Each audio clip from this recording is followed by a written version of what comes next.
Des fois, une toute petite trouvaille peut nous ouvrir une porte sur des siècles d'histoire.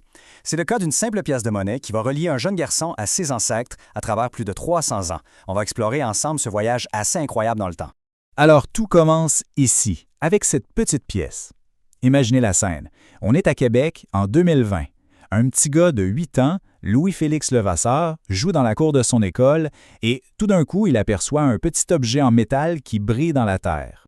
Mais ce qu'il ignore à ce moment-là, c'est que ce n'est pas juste une vieille scène. Cette découverte, c'est comme un écho du passé. C'est un lien direct avec une histoire familiale qui est ancrée dans le sol même où il se trouve. Une histoire qui a commencé il y a des siècles. Alors, comment ce voyage dans le temps a-t-il bien pu commencer? Eh bien, tout part d'une découverte complètement fortuite. La beauté de cette histoire, c'est vraiment sa spontanéité. On ne parle pas ici d'une fouille archéologique organisée, là. Non, c'est le pur hasard qui a mis cet objet historique entre les mains d'un enfant pendant sa récréation. Et ça, c'est le moment clé. Au lieu de juste ignorer ce petit bout de métal, la curiosité de Louis-Félix l'a poussé à faire quelque chose. Il est allé en parler à son enseignante et elle a eu le bon réflexe de contacter le conservateur du pôle culturel du monastère des Ursulines.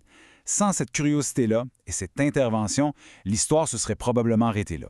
Bon, maintenant, passons à l'objet lui-même. Qu'est-ce que cette pièce a de si spécial? Qu'est-ce qu'elle peut bien nous révéler? La voici, la fameuse pièce. C'est un Seated Liberty Half Dime, ce qui veut dire un demi-dissous, qui date de 1857. D'un côté, on voit la liberté assise, et de l'autre, sa valeur, entourée d'une couronne. C'est quand même un bel objet. Si on regarde ses caractéristiques de plus près, on voit qu'elle a été frappée à Philadelphie, elle est composée à 90 d'argent, et regardez la taille, à peine 15,5 mm de diamètre pour un poids de 1,24 g. C'est vraiment un tout petit morceau d'histoire. Et cette image illustre parfaitement d'où elle vient. Elle a été fabriquée dans le tout premier hôtel de la monnaie des États-Unis à Philadelphie.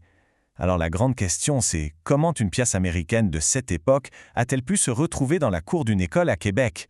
Pour comprendre, il faut s'intéresser au lieu de la découverte, parce que le lieu est aussi important que l'objet. On parle ici du monastère des Ursulines.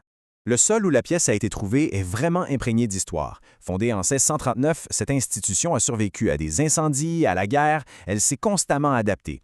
D'ailleurs, le fait que l'école ait commencé à admettre des garçons en 2010, c'est ça qui a permis à Louis-Félix d'être là, au bon endroit, au bon moment.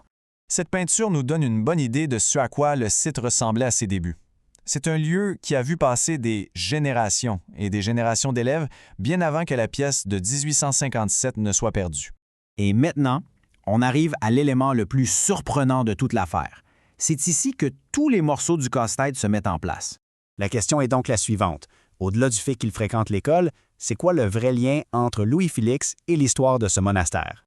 La réponse est assez stupéfiante. Louis-Félix est le descendant direct à la 12e génération d'un homme qui s'appelait Laurent Levasseur et qui est arrivé en Nouvelle-France au 17e siècle. Et c'est là que le lien se fait. L'ancêtre de Louis-Félix, Laurent Levasseur, avait une connexion directe et bien documentée avec le monastère. 2 de ses filles sont devenues religieuses ici même au tournant du 18e siècle. Leur père payait une pension au monastère pour elles. On parle donc d'un lien familial avec cette institution plus de 300 ans avant que son descendant y trouve cette pièce. C'est fou. Heureusement, cette histoire incroyable ne s'est pas terminée dans la cour d'école. Elle est maintenant préservée pour l'avenir. Grâce à la démarche de Louis-Félix et de son enseignante, la pièce n'est pas retournée dans une poche. Non, elle a été remise au conservateur et aujourd'hui, elle est exposée au musée du monastère, là où son histoire prend vraiment tout son sens. Elle est passée d'un objet perdu à un véritable artefact qui raconte une histoire. La préservation de cet héritage, c'est aussi le travail de l'Association des Lévasseurs d'Amérique qui s'efforce de garder l'histoire de la famille bien vivante. Leur mission, c'est bien plus qu'un simple nom de famille. Il s'agit de rassembler, de documenter et de partager des histoires comme celle-ci pour être certain qu'elles ne soient pas oubliées. C'est un effort pour connecter le passé, le présent et le futur. Et tout ça nous amène à une dernière réflexion. L'histoire de Louis-Félix et de sa pièce nous rappelle que le passé n'est pas toujours dans les livres ou dans les musées.